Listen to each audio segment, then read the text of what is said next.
so I'm finally here for a 7 on Sunday.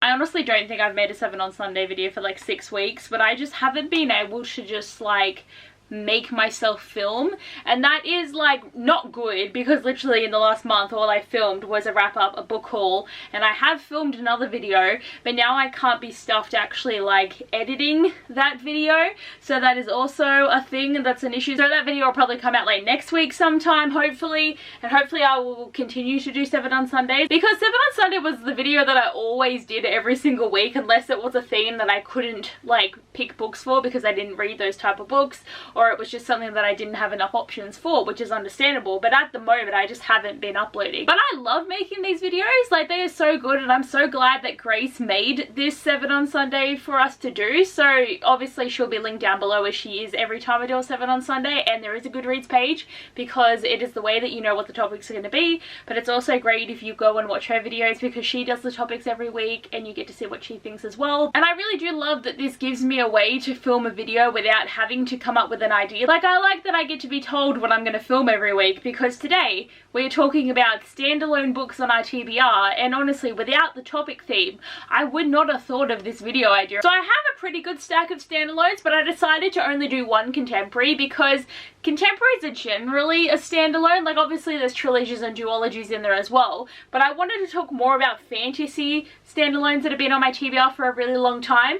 And I also did not put any research into this whatsoever, so if any of these are part of a series, that is my bad, because I was under the assumption that there were only one book. But let's get into the video. So the one contemporary is I Kissed Sarah Wheeler by Casey McQuist, and I'm just mad at myself that I haven't picked up this book. I don't know what I'm doing. I read her books so quickly, and I just haven't read this one. And I know this is a YA story, so it isn't an adult book, but it is like a murder mystery vibe going on, or I don't know if it actually is murder mystery. She goes missing. I don't know if she's murdered. Maybe that's the plot, is she died.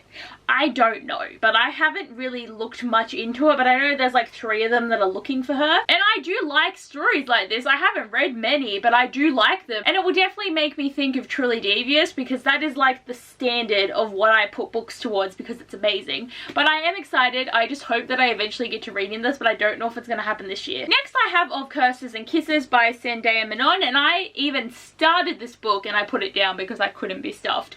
I didn't want to read this book when I didn't want to read it, because then I would just unrationally hate it, and I don't want to hate it because obviously I'm going to hopefully like it. It's a Beauty and the Beast retelling.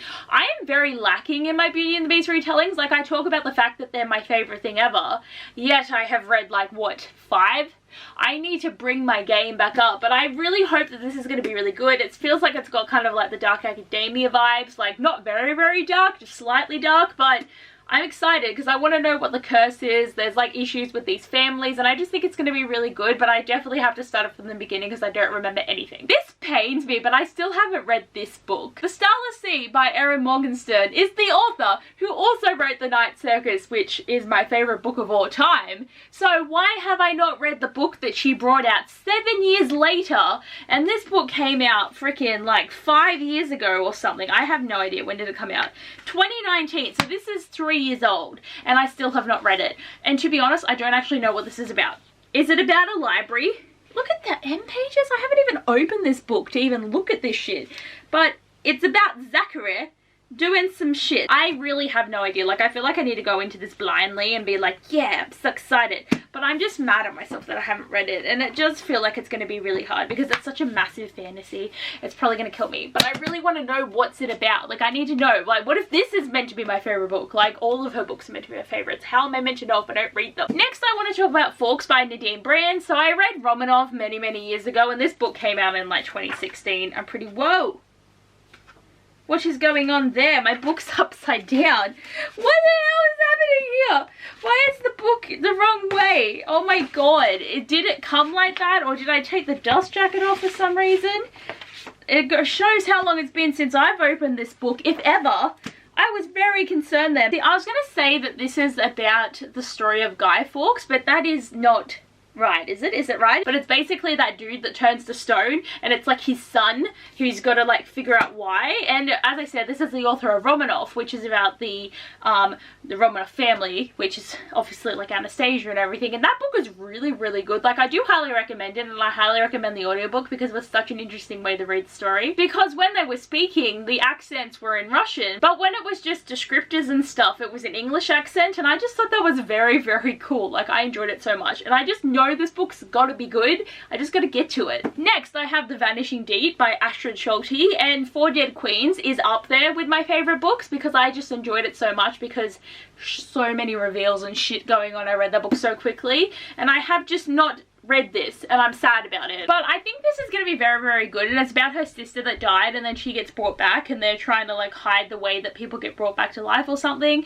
But I think it's going to be very good, and I actually don't even know if Astrid Schulte has written any more books since this, because I really haven't been good at following authors if I'm not currently reading their books, because like there is authors that I really enjoy, but if I haven't read a couple of their books, I just stop caring about their new releases, and then suddenly I'll see one, I'll be like, oh, I know that author, that's a good book, and I will read it, and then I'll suddenly be like, I need to get back into everything they've ever written. That's the cycle of my life. This one pains me because I still haven't read it, and it's Dora of the Burning City by Amanda Foody. I actually own 2 Amanda Foody books and I have not read them, and I'm mad at myself, but it's about a circus that's at night. Actually, is it a night circus? I don't think it's actually a night circus, but it's a circus that's got weird shit going on, and you know I want to read that, but have I read it? Sasha was even like, I'll read it with you, I'll make you read it, and that was like 2 years ago.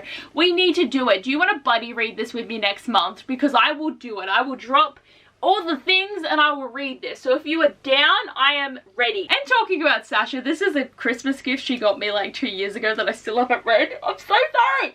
But this is Grim Lovelies by Megan Shepherd, and it's about monsters and it's in Paris. Like, what more do you want in a story? Like, I mean, just Paris.